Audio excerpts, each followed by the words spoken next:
Welcome to Hatman Strikes Back Daily Boxing News. So Dmitry Bivol has decided to stay loyal to Turki Al-Sheikh, the guy who got him the two undisputed fights with Artur Beterbiev, the guy who got him his two biggest paydays. He's decided to stay loyal by relinquishing his WBC light heavyweight title, presumably to then go ahead and fight Artur Beterbiev for a third time in a row. As such, David Benavidez, who was his mandatory, has been elevated to full WBC champion. I think most of us expected this to happen. That seemed to be the way it was going, judging by the noises coming out of Team Bivol from people like Eddie Hearn. But I'm disappointed all the same, because while I've got no issue with trilogies, I prefer them to be spaced out rather than the fights happen consecutively. I would have really liked to see Dmitry Bivol fight David Benavidez first, before the rubber match with Artur Beterbiev.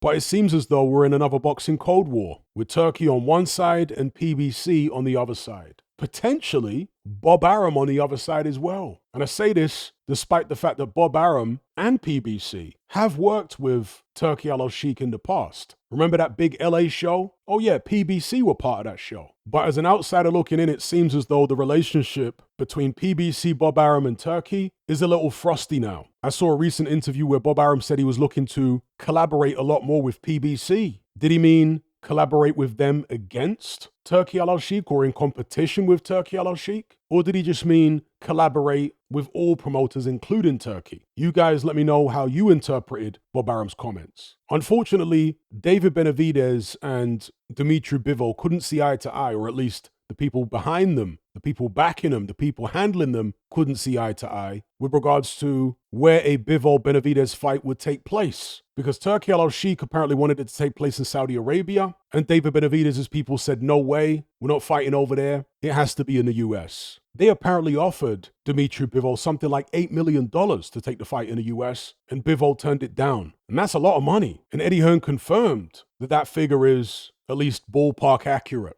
Look, folks, I'm just looking at the situation from the perspective of a boxing fan. And I really like the style matchup between Bivol and Benavidez. I know Bivol just beat Artur Beterbiev, just completed 24 rounds with him. I know he and Benavidez sparred many rounds back in the days, but styles make fights. David Benavidez is not a 40-year-old man like Artur Beterbiev. Although he may not be as heavy-handed, he throws a lot more punches. And for me, his offense is more creative. He's got faster hands. He's taller. He's a lot younger, obviously. I fully expected, had that fight taken place, that Dmitry Bivol would have had his hands full. I was still edging towards him to beat Benavidez, but I thought it would be a very, very competitive fight. But I guess now we won't find out, because boxing politics has once more got in the way of a very interesting fight taking place. Neither side were willing to budge on the location of the fight. It's almost like we're back to square one.